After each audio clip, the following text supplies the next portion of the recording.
Olá, bom dia, professora Nilvone, espero que vocês estejam bem. A gente vai fazer esse encontro coruja com vocês hoje, refletindo alguns pontos que são necessários para a compreensão dos cards e dos textos que vocês têm que ler para aprender. É importante a gente refletir e a gente relembrar qual é o tripé da Seguridade Social. A Seguridade Social tem um tripé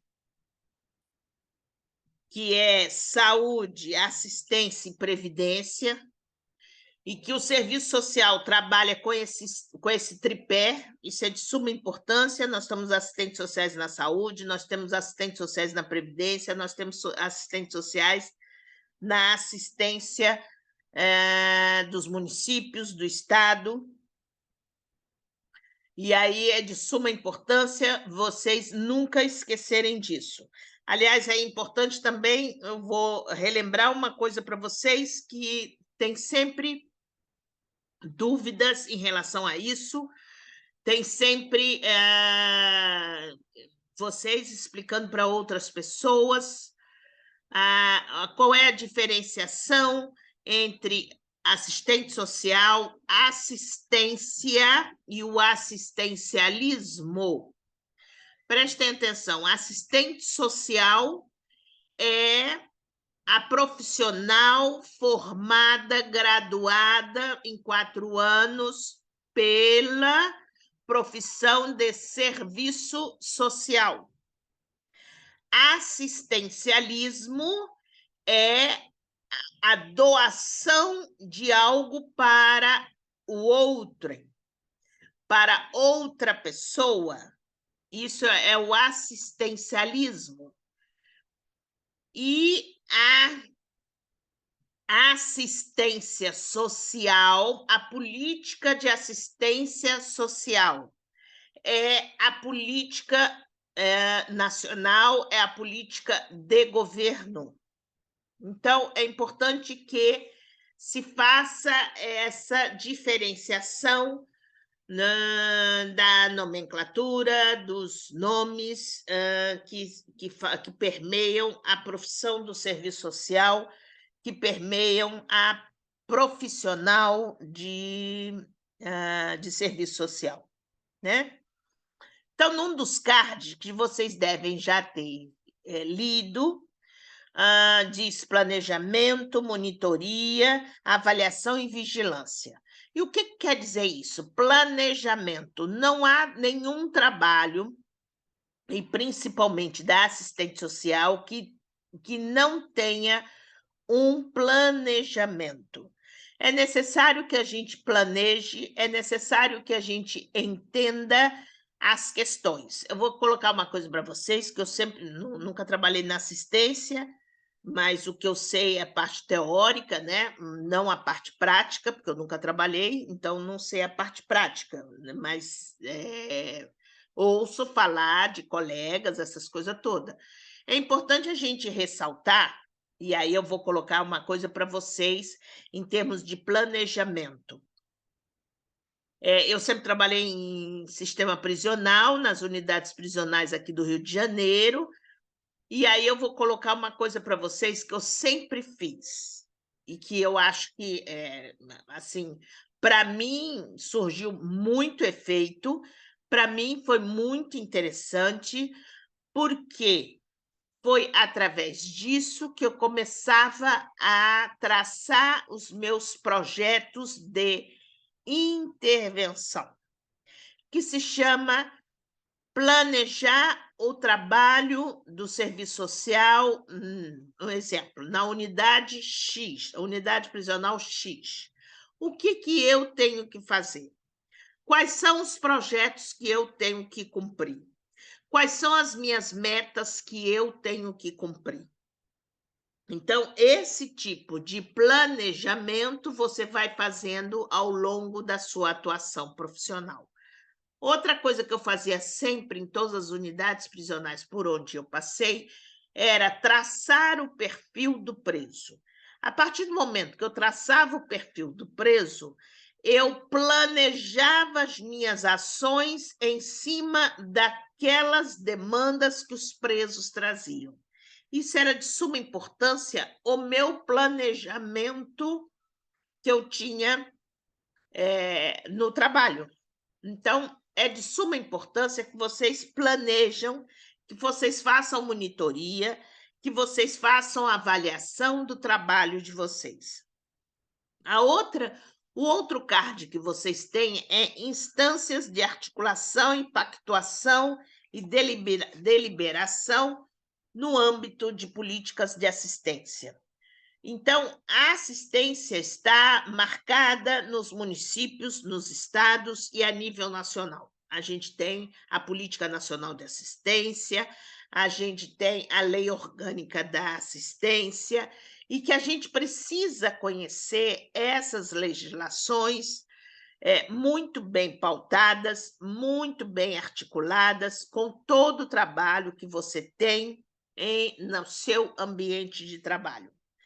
Então, é de suma importância que a assistente social esteja imbuído e sabendo das políticas de assistência que se encontram no seu estado, no seu município, para proporcionar um melhor atendimento ao seu usuário. Claro e evidente, essas políticas vão perpetuar e vão permanecer ao longo do processo de governo daquele estado ou daquele município. A gente sabe que a assistência, a política de assistência nos municípios é muito pautada na política de governo dos municípios e dos estados, como também no governo federal, né? A gente tem alguns programas bastante interessantes que aconteceram, né, nesse interim de alguns governos federais que perpetuam até hoje e que a gente tem que trabalhar com esses programas a nível nacional. Então, a gente tem a aprovação da LOAS, a Lei Orgânica da Assistência Social, mais de 10 anos, e que a gente precisa trabalhar com LOAS. E aí você vai me dizer, professor, eu tenho que decorar LOAS? Não, você não decora nenhuma legislação. Isso é impossível decorar, nem juiz sabe legislações. Alguns artigos ele sabe, né, pela quantidade de vezes que trabalha com aqueles artigos.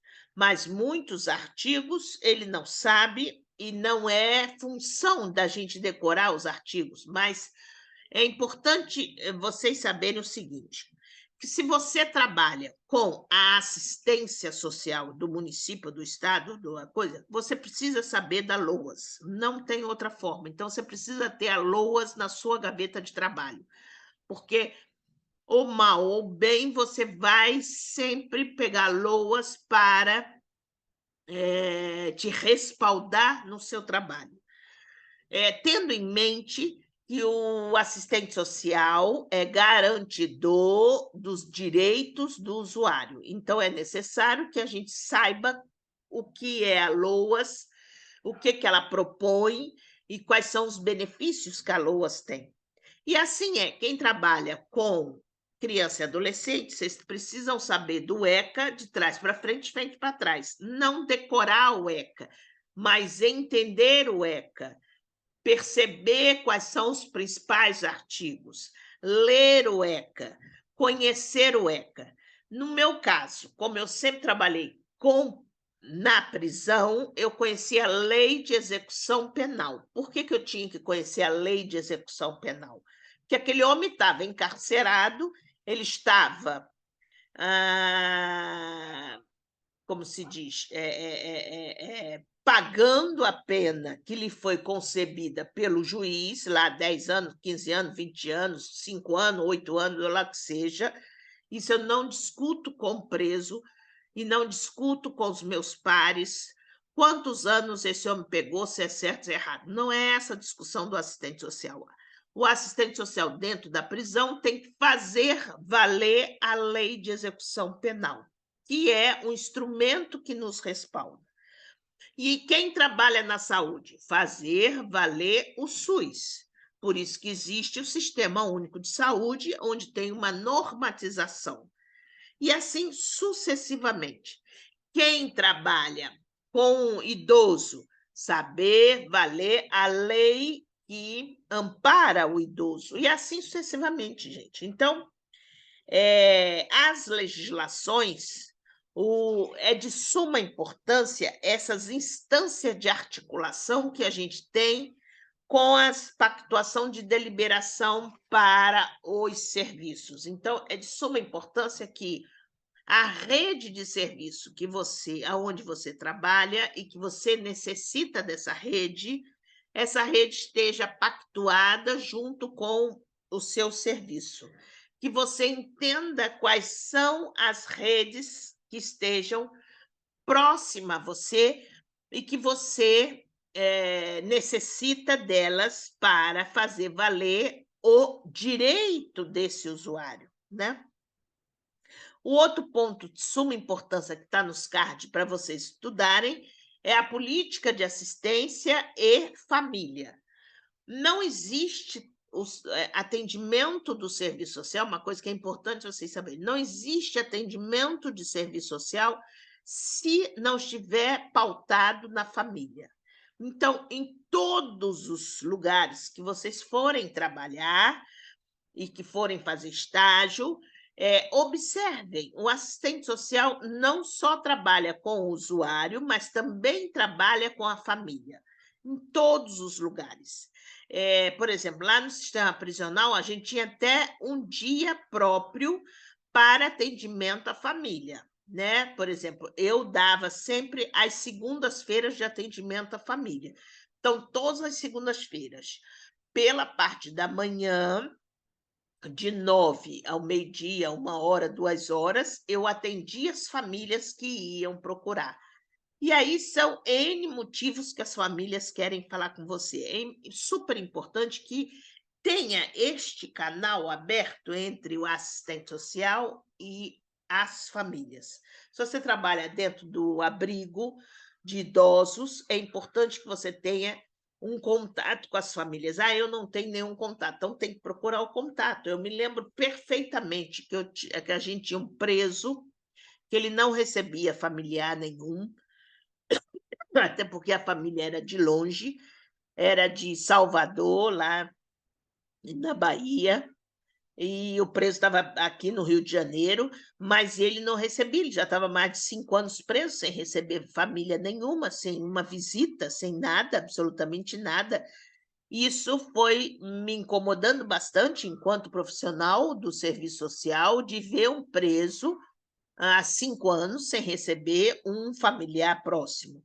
Eu sempre digo e repito que o homem tem quando está encarcerado, muletas que ele segura para conseguir levar a pena dele, né, o quanto ele vai ficar dentro da prisão, são 2 muletas.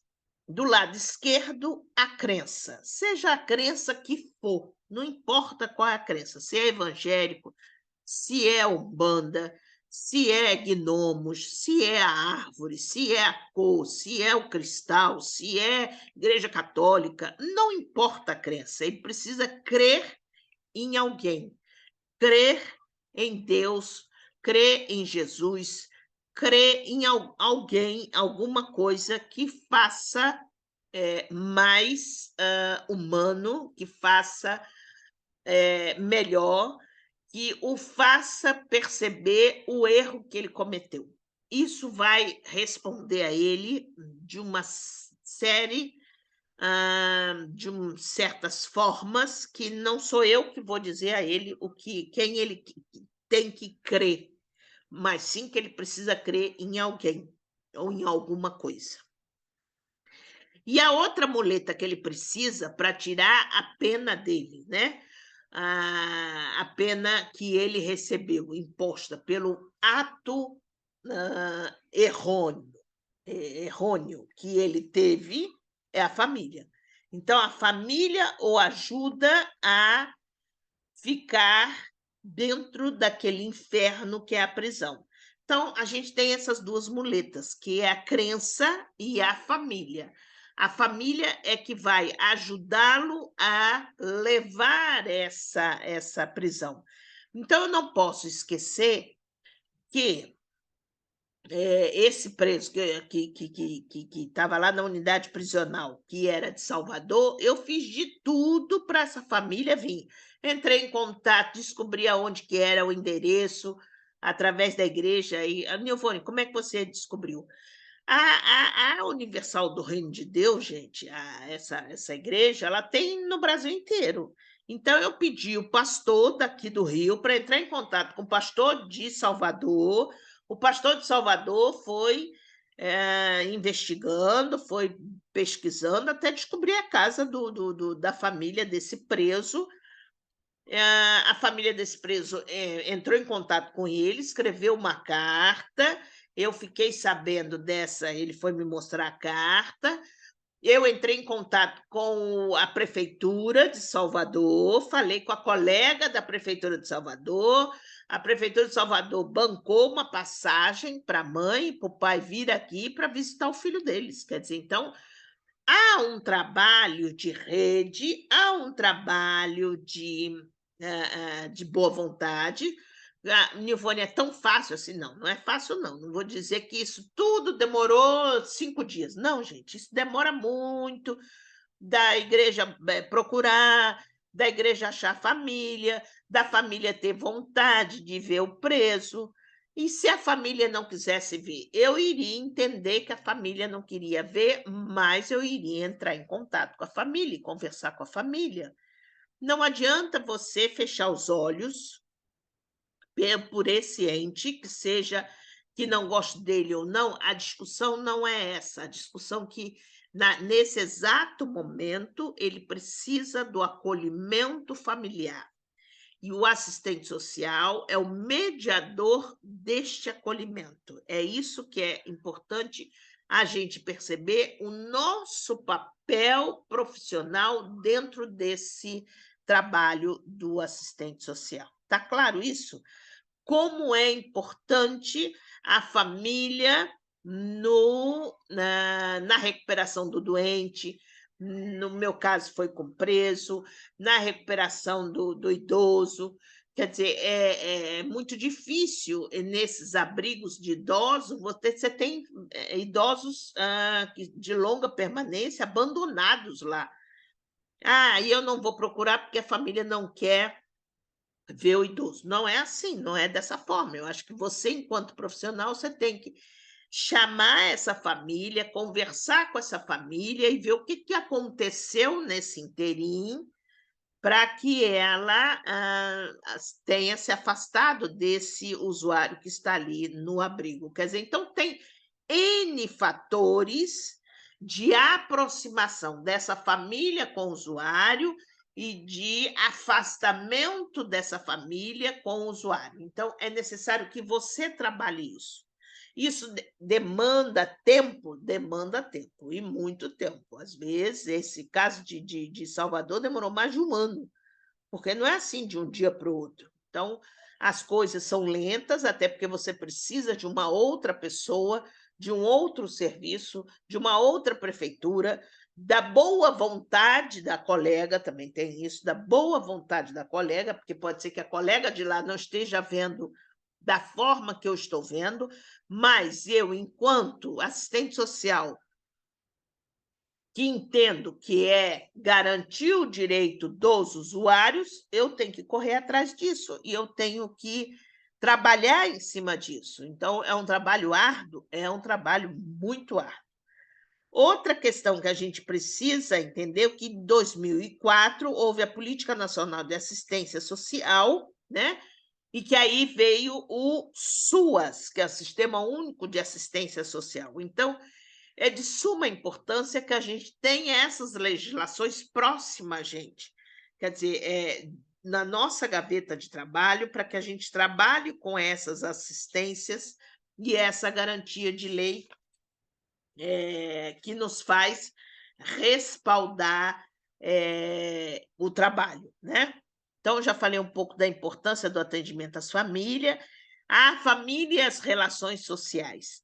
É com as famílias é que você vai fazer esse trabalho desse trabalho de conjugação com as relações sociais desse indivíduo que você esteja atendendo. Então, essa família é de suma importância para o atendimento. Estou virando assim porque o sol está batendo na janela, já fechei uma, está aberta a outra, mas daqui a pouco estou na clausura aqui também, presa aqui, não. Aí tem que entrar um sol na casa, né? Por mais que eu mexa no computador. Enfim, é complicado essa aula online por conta disso, né? Porque tudo há interferência na visão, mas a gente tem que tocar o barco. Então, a família não é é importante a gente também perceber que a família não é mais composta como era 20 anos atrás, com pai e mãe. Não é mais compostas assim. Hoje nós temos uniões homoafetivas que a gente tem que levar em consideração, que a gente tem que perceber esse tipo de coisa. A gente tem famílias ainda matriarcais, a gente tem famílias que são, como fala, financiada, vamos colocar assim, custeada por avós. Quer dizer, então a gente tem várias famílias, formação de várias famílias diferenciadas e que a gente tem que ver de que forma que essas famílias têm ligação com aquele usuário que você esteja atendendo. Então, a gente tem núcleos familiares com avós, com os tias, com os primos. Então, a gente tem vários núcleos familiares que aí devemos considerar essas famílias nos seus aspectos sociais, nos seus aspectos culturais, nos seus aspectos econômicos. Isso é de suma importância que a gente, ao entrevistar uma família, a gente vá percebendo esses aspectos sociais, culturais e econômicos tão introjetados nessa família. E quais são as relações que interfacem com com seu usuário. Quer dizer, então, é de suma importância o trabalho com as famílias. Quem gosta desse tipo de temática e que vai estudar isso mais profundamente, a gente já tem pós-graduação voltado só para estudo com família, com trabalho de família. Então, assim, cada núcleo de trabalho que você esteja, ou no abrigo de idoso, ou no abrigo de criança, ou na prisão, ou trabalhando na saúde, ou trabalhando na empresa, ou trabalhando, seja lá onde for,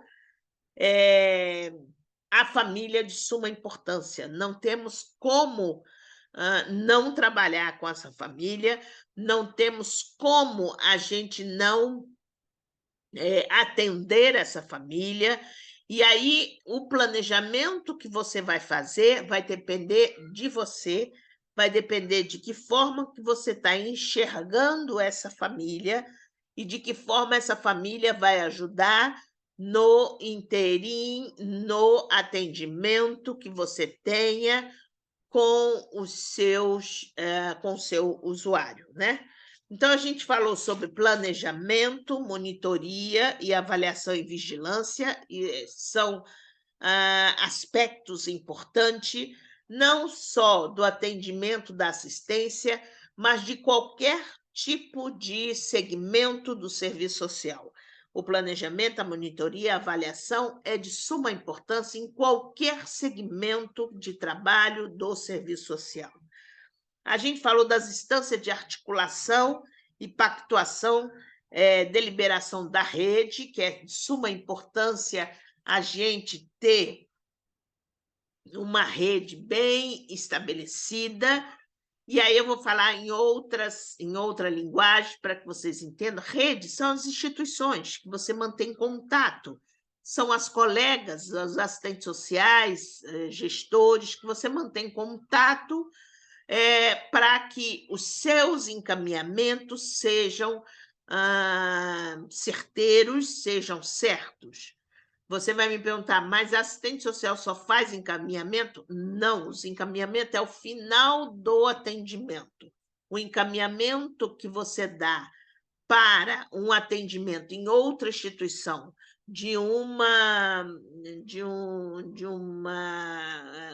pegar uma prótese, uma órtese, uma cesta básica, isso é o final do seu atendimento. Aí você faz o encaminhamento.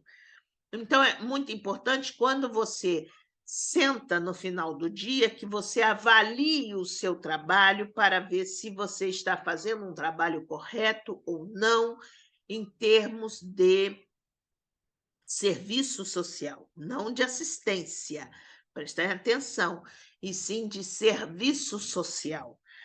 É importante dar assistência ao usuário, assistência à família, sim, é de suma importância dar assistência e promover essa assistência ao usuário e ao familiar. Isso é de suma importância, porque talvez o familiar esteja necessitando mais que o seu próprio usuário. Outro marco teórico, marco legal que é necessário da gente, enquanto assistente social, saber, mas não decorar, e sim ter na sua gaveta de trabalho, é a Constituição, que a gente chama até de Constituição Cidadã de 1988, por ela trazer para a gente, que somos assistentes sociais, e assegurar todo o direito daquele usuário que você esteja atendendo. Ali está contido os direitos. Eu me lembro perfeitamente que todas as vezes que eu fui reivindicar algum direito ao diretor da unidade prisional, eu já subia com 2 marcos legais para discussão com ele, porque a mediação era sempre feita entre assistente social e o diretor, claro e evidente, a favor do preso, reivindicando os direitos que ele tinha. E eu subia para conversar, porque a sala do diretor ficava no 2º andar e a minha ficava no 1º, por isso que eu estou dizendo que eu subia. Eu ia lá na sala do diretor com 2 livros debaixo do braço, que era a Constituição e a Lei de Execução Penal. Isso era de suma importância, porque quando a gente vai reivindicar algo para o seu chefe, o seu superior, você tenha em mente aquilo que você quer reivindicar e aonde que está respaldado juridicamente a questão para que você ganhe no direito desse usuário. Isso é de suma importância. Não adianta você falar assim, não, mas eu ouvi falar. Não, não é ouvir falar. Assim você não vai ganhar nada. Não é ouvir falar. Não, no ECA está escrito isso, isso, isso. Na Constituição está escrito isso, isso, isso. Na lei no meu caso era na lei de execução, no capítulo tal, no artigo tal, está escrito isso, isso, isso. Quer dizer, então, você sempre tem que ir respaldada juridicamente de algum documento legal, né? Legislações, portarias, leis, que te embasem nessa solicitação da família ou do usuário, ok? Então, estão sempre à disposição. Uma coisa que eu quero falar para vocês, no dia 18, deixa eu ver aqui na agenda, acho que é 18, quinta-feira, hoje é 16, né? 18, quinta-feira, às 18h30, a gente vai ter uma palestra, o egresso do sistema prisional e a inserção social no meeting. A palestra quem vai dar sou eu, e aí é de suma importância que vocês participem. Qualquer coisa que vocês estejam precisando, em termos de tirar dúvidas, a gente está aqui para tirar essas dúvidas. Compareçam na palestra, ok? Boa tarde, até logo.